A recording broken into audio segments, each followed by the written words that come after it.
다음 세대가 위태롭다. 온라인 도박으로 검거된 청소년은 1년 새 3배가 늘었으며 지난해 검거된 마약 사범 가운데 10대는 294명으로 2018년과 비교해 3배가량 증가했다. 또 청소년 자살률은 2017년 7.7명에서 2020년 11.1명으로 44% 늘었으며 같은 기간 10대의 자살, 자해 시도는 70%나 치솟았다. 게임, 도박, 약물 중독, 우울, 자살 등 청소년 문제가 날로 심화하는 가운데 우리의 다음 세대를 복음으로 새롭게 해야 할 교회의 상황은 어떠할까? 한국교회의 다음 세대는 급속도로 줄고 있으며 서울 도심교회 가운데 주일학교를 운영하는 곳은 57%에 불과하다. 절반에 가까운 교회가 다음 세대 양육을 못하고 있는 실정. 또 신학대학원 지원율은 낮아지고 있으며 목회 현장에서는 부교육자 부족 현상으로 어려움을 겪고 있다. 이전부터 지속되어온 다음 세대의 위기. 그 속도가 점점 빨라지고 있어 새로운 해법이 절실한 상황이다. 이에 한국교회를 노노다에서는 다음 세대 회복 특집을 마련해 5주에 걸쳐 다음 세대 현 주소를 짚어보고 한국교회의 미래를 이끌어갈 다음 세대를 생명의 복음으로 바로 세우기 위해 가정, 학교, 교회에서 어떤 노력을 해나갈 것인지 개혁주의 생명신학에서 그 길을 모색해보고자 한다.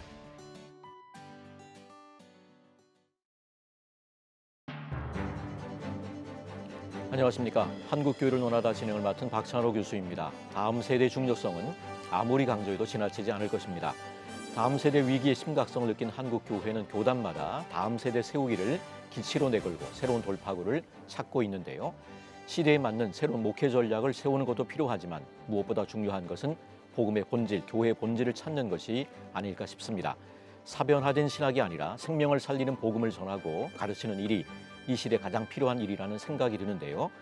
그래서 한국교회를 논하다에서는 앞으로 5주간 가정과 학교 그리고 교회에서 다음 세대를 어떻게 믿음으로 바로 세워갈 것인지 개혁주의 생명신학에서 그 해법을 모색해 보고자 합니다.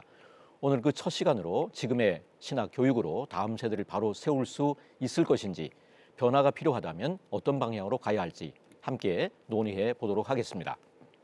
오늘 함께 말씀 나눠주실 출연자들을 소개하겠습니다. 먼저 백석대학교 석좌 교수이시고 대구 동신교회 원로 목사이신 권성수 목사님 나오셨습니다. 네, 안녕하십니까. 반갑습니다.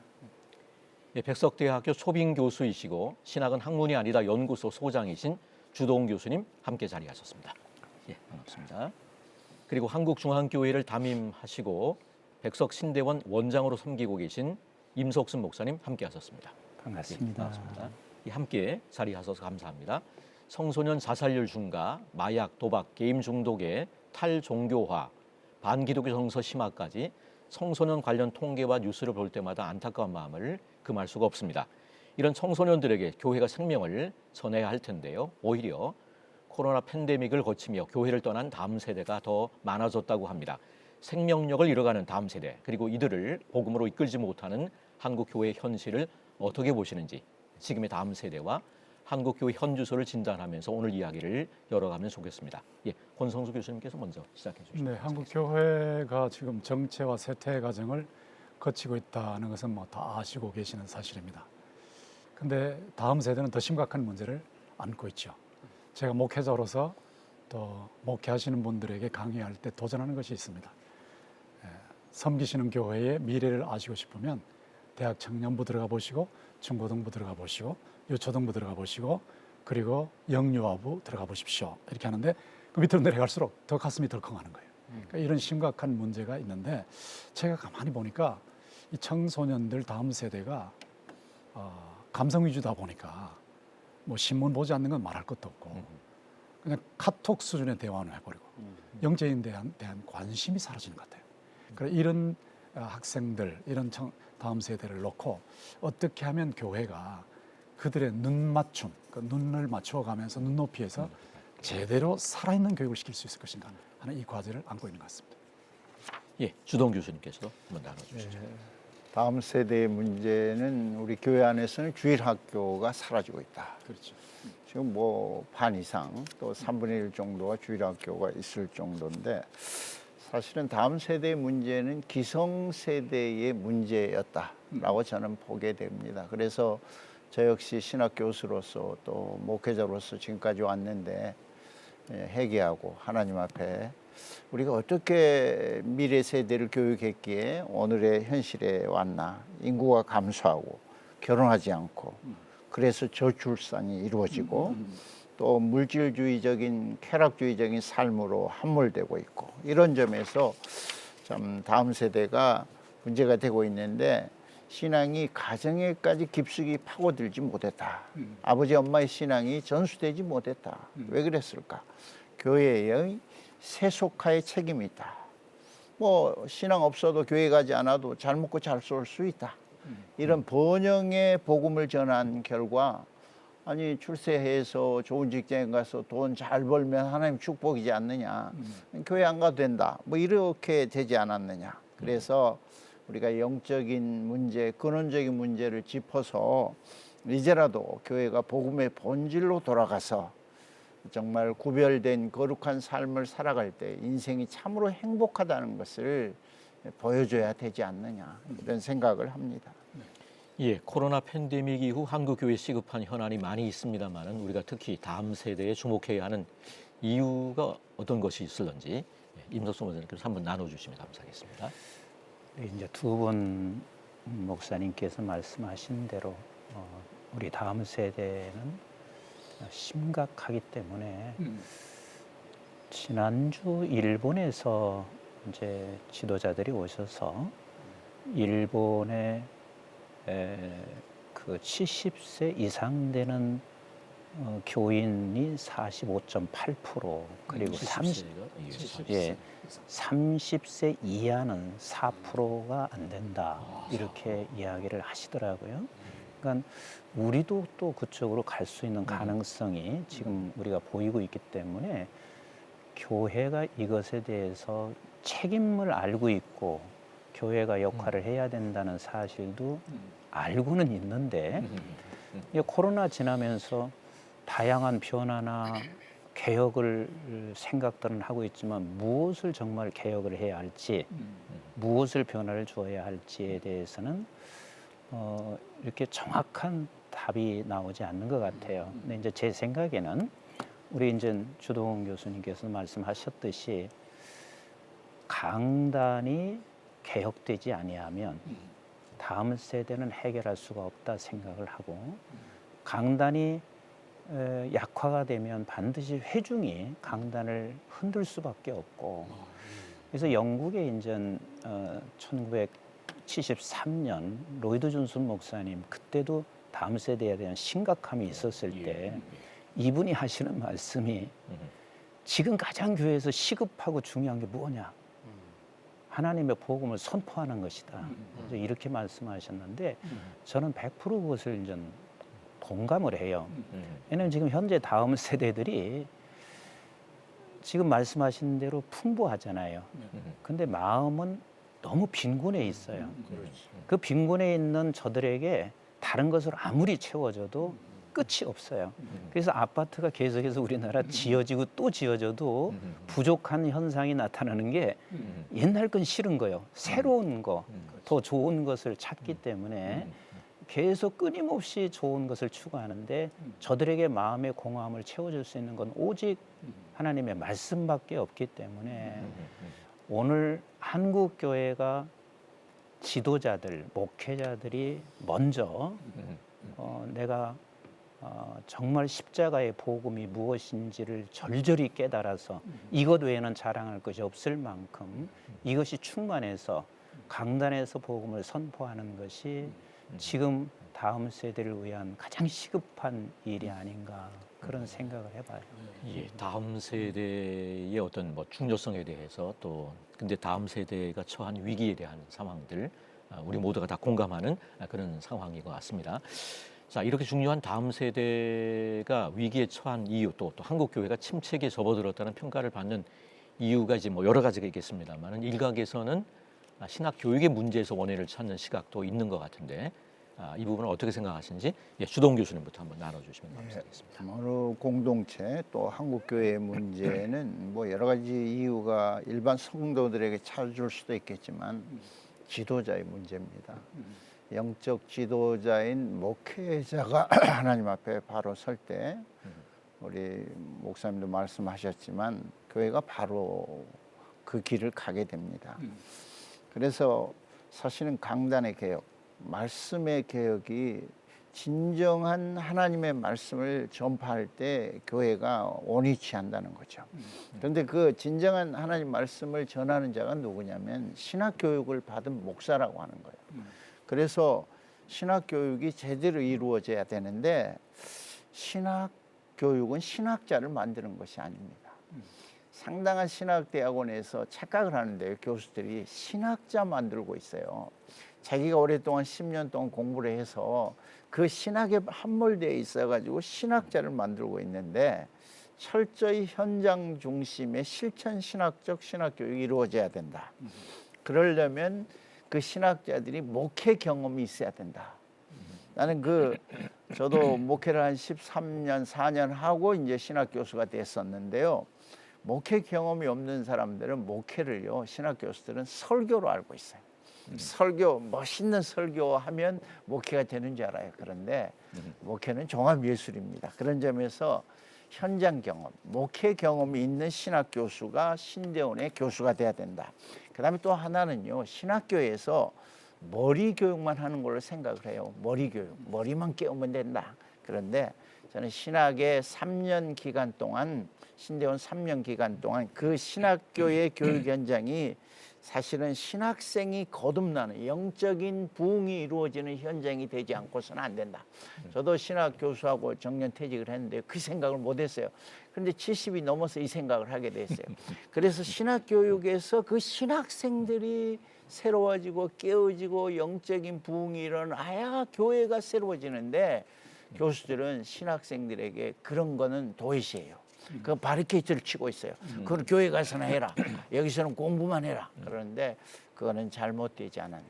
그래서 그 신학교의 영적 부흥이 교회로 전달될 수 있도록 해야 된다. 이런 생각을 하게 됩니다. 예, 권성수 목사님께서 나눠주시죠. 뭐 거의 공감하는 내용을 말씀해 주셔서 참 감사합니다. 네, 강단이 살아있어야 된다. 신학 교육이 현장 중심이고 또 실제로 살아있는 생명 중심이 되어야 된다. 우리가 다 공감하는 부분인데 이제 그것이 왜 이루어지지 않느냐 하는 것을 한번 질문을 던져볼 필요가 있는 것 같아요. 제가 이번 선거에서도 봤고 또 교회에서 목회하면서도 끊임없이 느끼는 것이 있습니다. 그리고 책을 읽으면서도 느끼는 것이 있는데 그것이 뭐냐면 마음을 얻어라. 마음을 얻어라. 그러니까 hire the heart.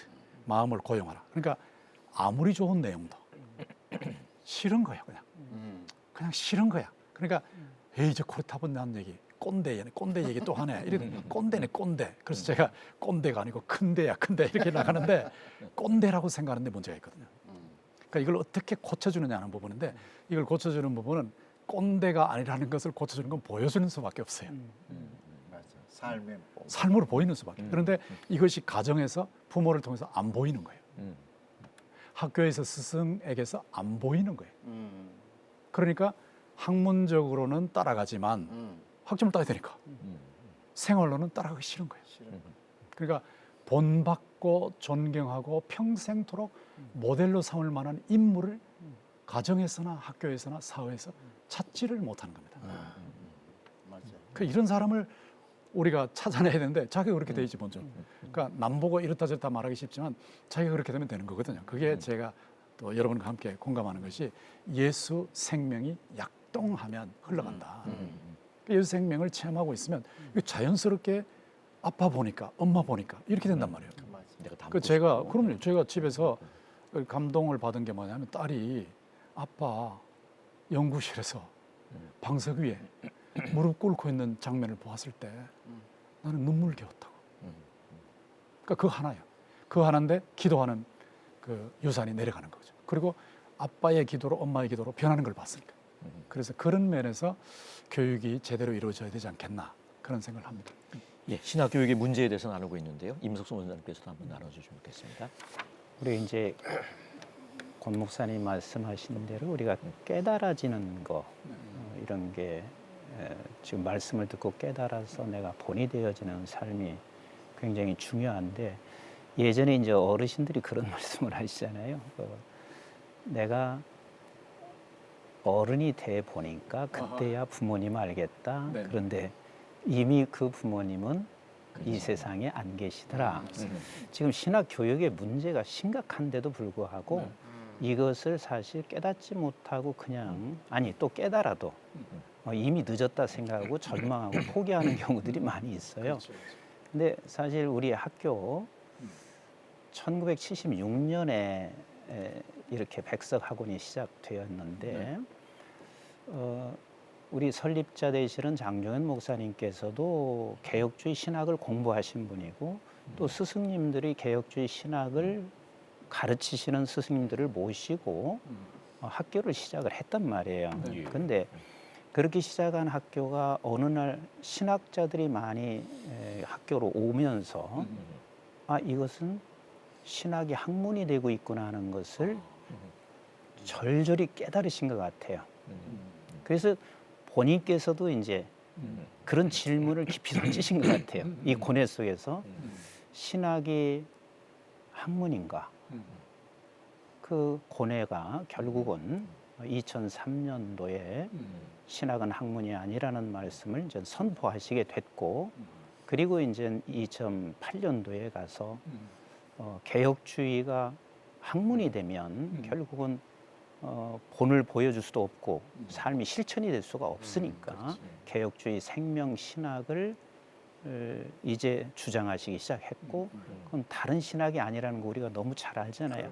그러니까 개혁주의 신학을 실천하지 않으면 결국은 영국이나 그리고 서구 사회처럼 사변화되는 그런 신학교가 된다는 것에 대한 안타까움이 그걸 이제 주장하기 시작했는데, 그래서 제가 감사한 게 늦게 신학한 신학교가 생긴 신학 교육인데 하나님께서 뭔가 바꿀 수 있을 만할 때, 한국에 그래도 기회가 있을 때 이것을 시작했다는 것이 저는 우리 학교의 굉장히 소망이고, 아직도 한국 다음 세대를 하나님이 놓치지 않고 있구나, 그런 확신을 가지고 있어요.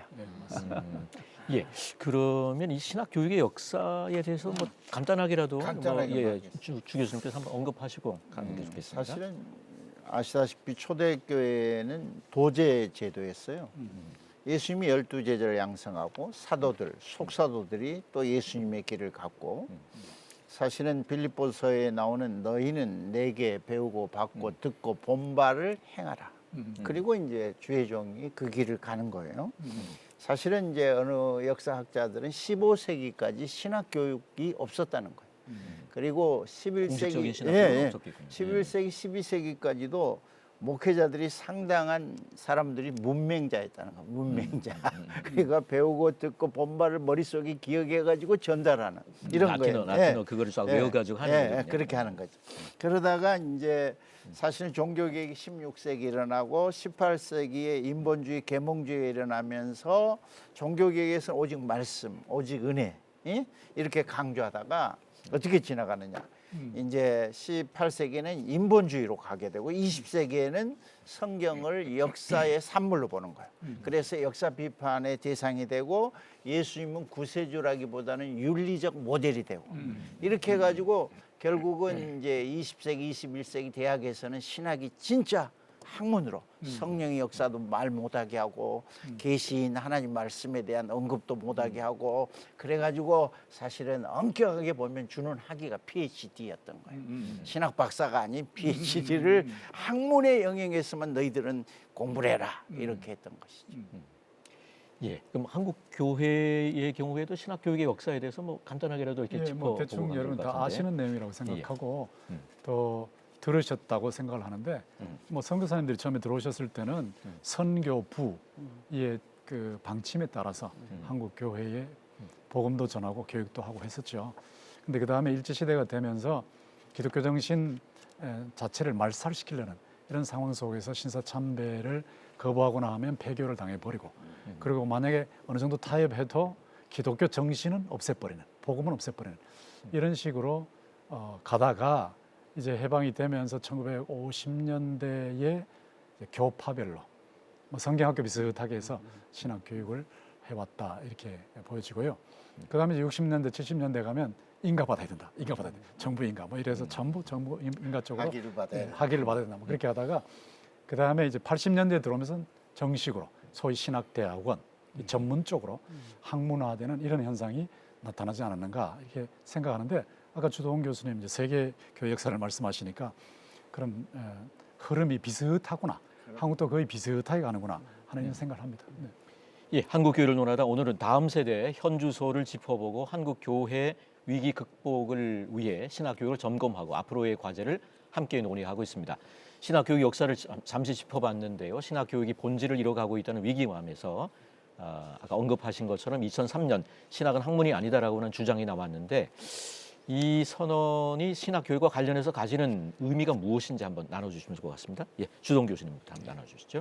제가 신학은 학문이 아니다 연구소장입니다. 그래서 아마 저에게 기회가 먼저 오는 것 같는데 2003년 우리 임성수 목사님 말씀하신 대로 장정현 우리 설립자 총장님께서 이 말씀을 하신 것은 뭐 거창한 이야기 아닙니다. 신학 공부 제대로 합시다. 이겁니다. 기도하세요. 신학 교수들 기도 많이 하세요. 성령 충만 받으세요. 그리고 겸손하세요. 그리고 목회를 좀 하세요. 그리고 성도들에게 좀 모범이 되세요. 뭐 이런 이야기입니다. 그러면서 그런데 이게 그런 식으로 하면 말이 안 먹히니까 신학은 학문이 아닙니다. 이렇게 강하게 나왔는데 이 말을 하고 나니까 그럼 기도만 하면 됩니까? 학문을 무시합니까? 반지성주의입니까? 무슨 영지주의입니까? 이렇게 반발을 했어요. 그런데 제가 20년 전 2003년에 우리 설립자께서 이 말씀을 하신 그 현장 국제신학 심포지움에 있었는데 교수들의 반응이 어떤지 아십니까? 무슨 이런 말이지? 내가 일천년 교회사에서 들어보지 못한 생전 처음 듣는 이야기야 하면서 뭐 어쩔 줄을 몰라 했어요. 그런데 제가 이 연구를 조금 해보니까는요. 그때 그러한 모습은 그저 학문에만 함몰되어 있었구나. 그리고 알고 보니까 너무 신학자들이 여기에 빠져가지고 학문에 빠져가지고 헤어나올 줄을 모르고 있었구나. 이런 생각을 하게 됐고요. 그런데 그래서 제가 연구를 하면서 이제 인터넷을 한번 뒤져봤어요. 그래 신학은 학문이 아니다. 영어로 쳐봤어요. 글이 몇 개 정도 나올 것 같아요, 임 목사님? 1,800만 개가 나와요. Theology is not science를 딱 치면 1,800만 개의 영어의 아티클, 논문, 하버드 대학, 프린스턴, 옥스퍼드 대학, 그럼 독일에 있는 테올로기 스카이네 비션 샤프트를 치면은요 50만 개의 글이 나와요.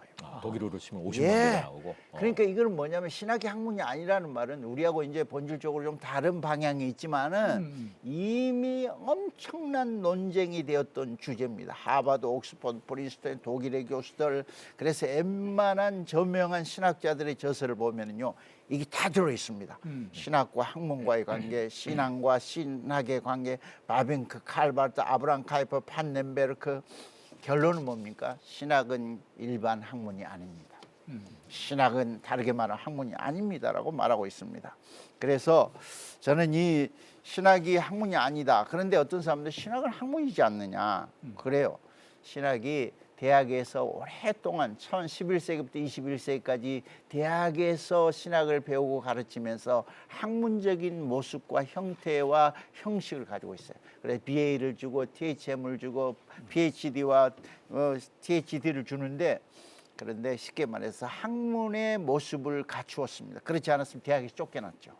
그렇기 때문에 지금도 대학이 들어있어요. 그런데 지금 이 논쟁이 아주 액티브하게 이루어지는 이유는 뭐냐면요. 대학에서 신학을 쫓아내려고 하고 있는 거예요.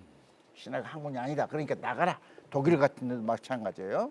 그런데 그 가운데서 학문의 모습을 가지려고 신학이 본질을 잃어버리고 막 학문적 성격을 가지고 있었어요. 그래서 최근에는 어떤 신학 교수가 나 신학 고백 안 한다. 나 예수 안 믿는다. 그래서 신학이 학문이다. 나를 교수로 잡아달라. 이런 일까지 벌어지고 있다는 거예요. 그런 가운데 그런데 신학은 본질적으로 계시의 말씀을 믿고 성령의 역사를 통한 거듭난 이성으로 거듭난 성도가 신학을 공부해야 하나님의 말씀을 통해서 하나님 뜻을 아는 거거든요. 그런 점에서 보면 신학은 학문이 본질적으로 아닙니다. 그래서 장종현 총장님께서 올 봄에 사실은 신학은 학문이 아니다 연구소를 천안 백석 캠퍼스에 시작을 했습니다. 이게 제가 엄청난 이 사명감을 갖고 들어갔는데 원로 교수 3명, 교회사 담당 교수 3명과 함께 연구를 하고 있는데 여러분의 많은 기도와 기대를 부탁드립니다. 바빙크의 말만 한마디 버티겠어요. 바빙크가 유명한 화란의 개혁주의 신학자인데요. 신학이란 하나님 그분의 계시로부터 하나님을 아는 지식을 가져오는 학문이다. 신학은 하나님 성령의 인도하심 아래 공부하고 사고하며 그리고 그 내용을 묘사하여 하나님께 영광이 되도록 시중된다. 그러므로 신학자는 오직 참된 신학자는 하나님으로부터 out of, 하나님을 통하여 through, 하나님에 대하여 about 말하며 또한 이러한 일이 언제나 하나님 그의 이름에 영광이 되도록 한다. 신학은 학문이 아닙니다. 신학은 학문이 아니다. 연구소 소장님으로서 잘 말씀해 주신 것 같습니다. 아유 너무 길게 말했나? 아니 아닙니다. 예. 권성수 교수님께서도 네, 신학은 학문이 아니다. 연구소 소장답습니다. 제가 듣고 유익을 참 많이 받고 도전을 많이 받았는데 제가 볼 때에 저는 뭐 개혁주의 생명 사역을 22년 동안 해왔으니까 장종현 설립자 총장님과 논의한 바도 없고 또 같이 만나서 합의한 적도 없는데 어떻게 하나님의 인도하심으로 만나게 되고 같이 협력하게 돼서 얼마나 감사한지 모르겠어요. 근데 신학은 학문이 아니다 하는 것은 저는 학생 시절부터 이미 가슴에 가지고 앓고 있었던 문제예요. 제가 해외 유학할 때도 계속해서 그 문제 가지고 고민을 했었고 이거 이래서는 안 되는데 그러니까 공부하면서 어떤 갈등이 오냐 하면 차라리 이런 공부할 바에는 도봉산 제1기도원에 올라가서 앉아서 성경 읽고 또 엎드려서 기도하고 또 나가서 전도하고 뭐 이렇게 하면 되는 거죠. 그렇게 하면 내가 권도사가 될 텐데 이거 말이야 이런 식으로 해서 교회를 죽이는 건 아닌가. 이런 갈등이 너무 많았어요. 그래서 끊임없이 이게 마음속에 갈등을 가지고 반발하면서 공부를 해왔기 때문에 제가 평생토록 고민했던 부분이다고 생각이 되는데 이번에 이제 신학은 학문이 아니다 이 부분을 본격적으로 몇 년 전부터 이제 같이 접촉해서 다루다가 보니까 참 감사하구나 하는 생각이 들고 하나님께서 백석을 40여 년 만에 3명에서 시작해서 지금의 백석으로 만들어 놓으신 이유가 뭘까라고 볼 때 바로 여기에 있구나. 그러니까 신학은 학문이 아니다. 예수 생명의 복음이다. 그러니까 이건데 이 부분을 장종현 설립자 총장님께서 저는 이런 생각이 들어요. 그 사변적인 신학자들이 놀고 있는 운동장에 폭탄 투하했다. 그 난리가 났죠.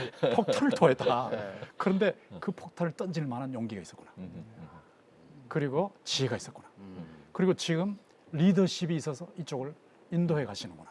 그런 생각이 드는 거예요. 그러니까 무릎 꿇고 기도해서 성령의 능력을 받고 그리고 말씀을 전할 때 살아있게 좀 전해달라. 그래서 개척교회도 할 수 있게 하고 교회 목회도 제대로 좀 되게 해달라. 그러니까 이 학교에서 졸업하고 나가면 그러니까 복음이 없는 무신론과 반기독교의 정글에 복음 타운을 세울 수 있는 그런 학생들을 만들어 달라. 그것인 것 같아요. 능력이 있어. 예. 임석순 원장님께서 답니다. 저는 신하는 게 학문이 아니라는 이 선언의 의미를 3가지로 그냥 가슴에 확 와닿는 게 첫째는 성경 말씀을 하나님의 말씀으로 그대로 받아줘라. 그렇지. 두 번째는 가르치고 배우는 사람들이 복음이 가감 없이 그대로 전파하고 그대로 가르쳤으면 좋겠다. 그리고 이제 3번째는 신학의 학문이 아니다. 그러니까 그냥 학문을 하지 말라는 의도가 아니라 그렇죠. 그 복음을 성경을 가감없이 받아들일 수 있고 전할 수 있도록 그것을 뒷받침해주는 도구로서의 학문을 하도록 해라. 그 말씀으로 나는 이제 그 선으로 그렇게 이제 받아들였기 때문에 저도 개인적으로 목회하면서 또 신학교에서 계속 머물러 있으면서 그 늘 고민했던 부분이었기 때문에 너무 행복했어요. 그래서 최근에 이제 모 신학대학원이 유신 창조론 문제 때문에 지금 심각하단 말이에요. 그 한 사람을 뭐 또 이제 그 학교에서 내 보내려고 하니까 그 부분도 이제 심각하고 그래 그 신대원생들이 그걸 쳐다보면서 얼마나 쟤네들이 가슴 아프고 지금 그거가 하나님께서 그들을 보내놨는데 이들을 변화시켜서 세상을 변화시켜야 되는데 결국은 하나님의 말씀이 없이는 세상의 방향을 제시할 수 없고 생명의 역사를 나타낼 수 없잖아요. 그래서 제가 이제 이렇게 우리 설립자 장종현 총장님이나 우리 원로 최복규 목사님이나 그 원로 되시는 분들을 이렇게 제가 수없이 만나면 단 한 번도 그분들 말씀 속에서 바울의 서신이 이렇게 말했다. 모세가 쓴 서신이 이렇게 말했다. 이런 걸 내가 들어본 적이 없어요. 이분들의 속에는 성경 말씀은 하나님의 말씀이다. 말씀이다. 그러니까 언제나 말씀이 이렇게 하셨다. 이렇게 선포하시는 것은 그분들 속에 이미 이 신학은 학문이 아니라는 선언이 그 녹여져 있는 분들이시다. 그렇게 생각이 돼요. 예, 신학 교육을 잘하고 싶어도 학생이 없으면 무용지물일 텐데요. 최근에 신대원 지원율이 하락하고 있고 목회자 수급에도 빨간불이 켜지고 있는데 이에 대해서 어떻게 진단하시는지 한번 권선수 목사님께서 한번 나눠주시면 네, 좋겠습니다. 참 충격적인 사실이고 당혹스럽죠. 어떻게 심지어 대교단 신학교의 입학생이 티어를 못 채우는가? 보통 충격이 아니에요. 근데 저는 이런 현상이 한국만이 아니고 미국과 세계적으로 나타나는 것을 보면서 자꾸 이게 마음속에 답이 막 오는 거예요. 속에 들려오는 그런 음성이 직접 듣는 음성은 아니지만 들려오는 음성이 생명력만 있으면 다 될 텐데 생명력. 그 예수 생명의 약동으로 흘러가면 오지 말라 그래도 올 텐데 그 학교 졸업만 하면 목회가 된다.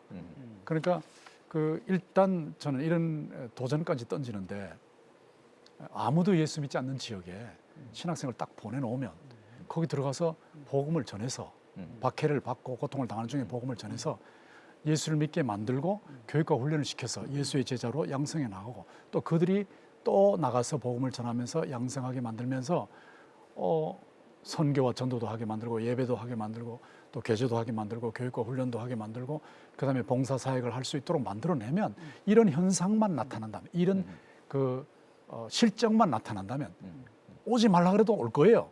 그리고 사람들이 몰려올 겁니다. 그런데 그것이 이루어지지 않기 때문에 결국은 이 그 수급의 문제 이것이 나타났다 이렇게 보고 있는데 심지어는 미국의 경우에 초대형 교회 목사님들이 신학교에 학생들 보내기 싫다는 거예요. 청년들.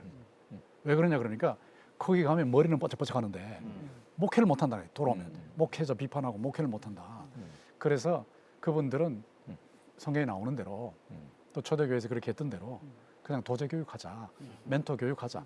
이렇게 내가 이 청년들을 키우면서 필요한 학문은 신학교 교수를 데리고 오겠다.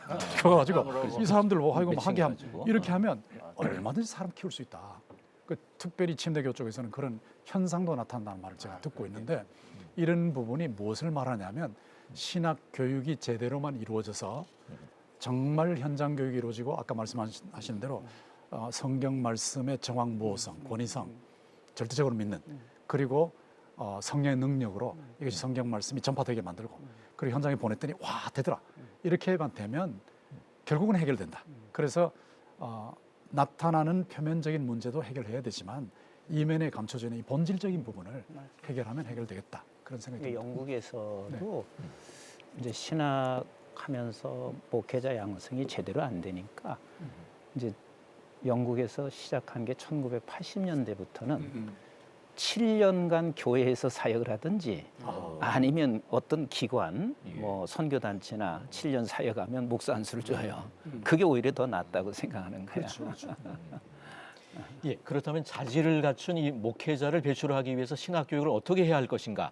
신학교육 개혁을 위한 방향성에 대해서 말씀을 나눠주시면 좋을 것 같은데요. 네. 예, 주동 교수님부터 한번 나눠주시죠. 뭐 여러 가지 이유가 있겠지만은 신학생이 줄어드는 이유는 개교회가 신학생들을 발굴하고 신학생들을 양성하는 그런 자세를 먼저 가져야 된다. 초대교회도 사실은 그 교회 안에서 후임 목사를 만들어냈거든요.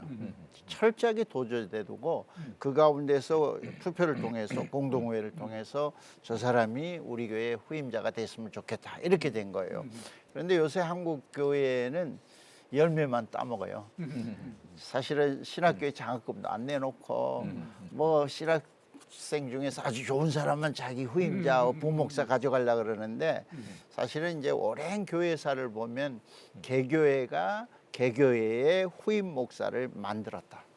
양성했다 하는 원칙입니다. 그래서 개교회 담임 목사들은 신학 그 청년들 가운데서 인성이 좋고 여러 가지 은사가 있고 정말 소명감이 있는 자를 찾아서 자네 신학했으면 좋겠네. 이렇게 꿈을 주고 그 대신 장학금을 주고 이렇게 해야 되는데 저는 MDB 과정이 어떻게 보면 원칙적으로 보면 철저하게 전액 장학금 제도를 했으면 좋겠어요. 우리 교단이 만교회인데 사실은 300명씩 900명이잖아요. 그런데 그거 계산을 해보니까 500, 1000만 원씩 990억이 드는데 만교회 중에서 3천 교회만 300만 원에서 500만 원 또는 1000만 원씩 이렇게 내면 전액 장학금을 줄 수 있을 것 같아요. 그래서 신학교육은 교회와 신학교가 협업을 해야 되고 사실은 개교회가 자기 교회 후임 목사들을 만들어내야 된다. 그리고 열매만 따먹지 말아야 된다. 이런 생각.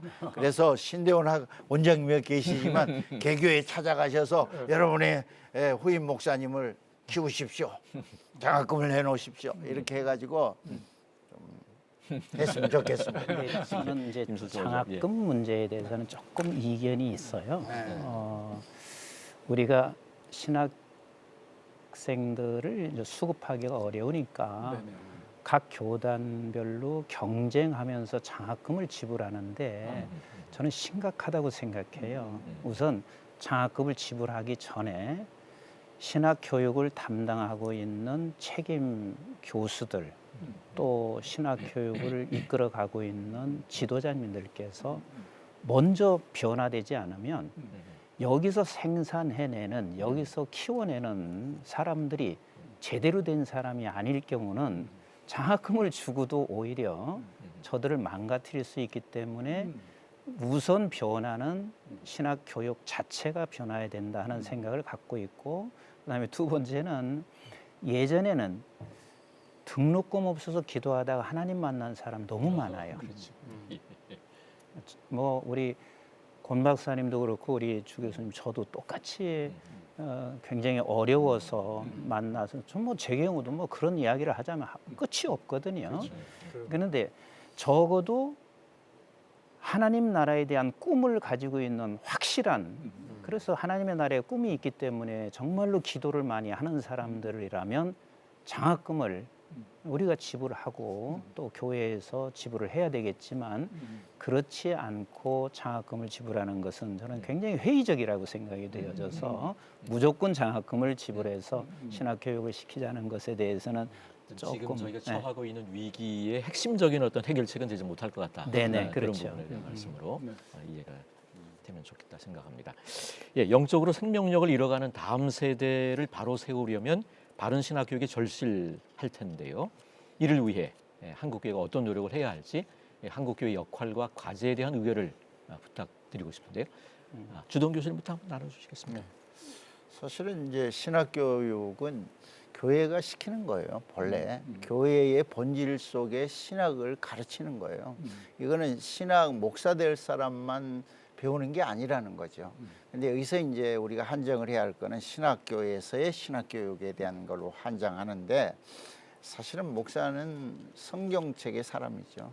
비블로스라고 하면 더 바이블이라는 말이 책이라는 말에서 오는데 사실은 이제 철저하게 이제 성경에 대한 이해가 바로 돼야 할 것이고 사실은 이제 인성, 영성 이런 점에서 이루어져야 되는데 제가 독일에서 신학을 10년 정도 하면서 그 느낀 점이 있어요. 독일은 오랜 역사를 가지고 있는 신학 교육인데 신학 교육이 약간 수도원의 느낌이 들어요.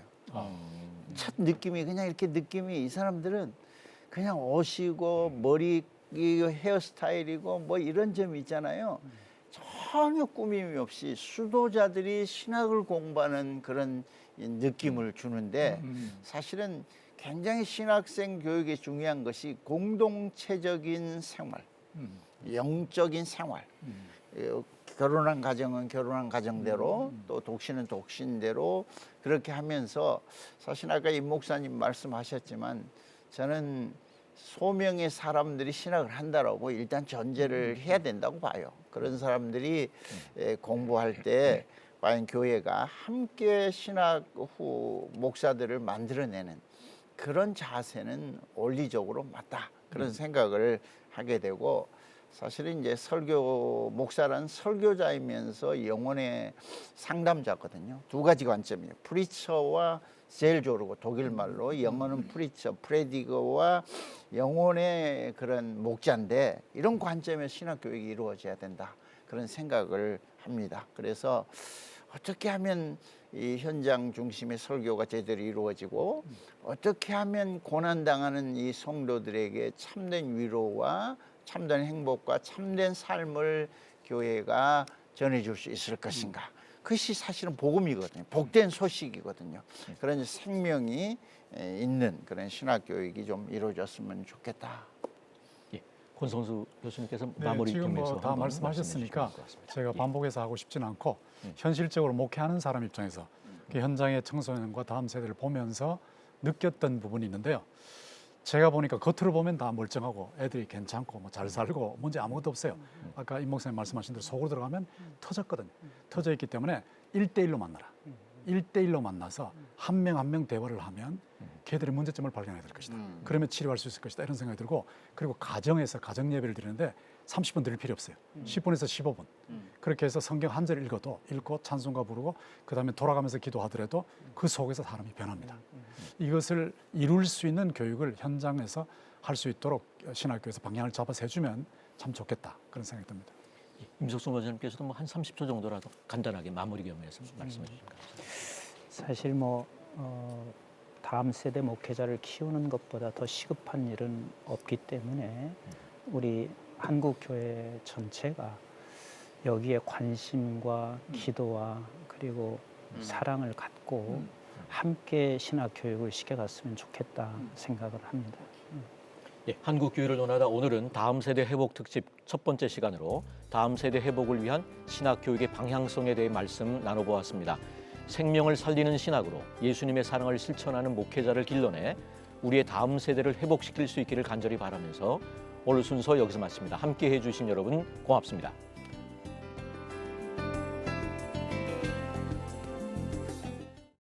이 프로그램은 여러분의 미디어 선교 후원으로 제작되었습니다. 선교는 사명, 후원은 동역. 당신도 복음을 전할 수 있습니다. 선교 후원 02-6333-1003번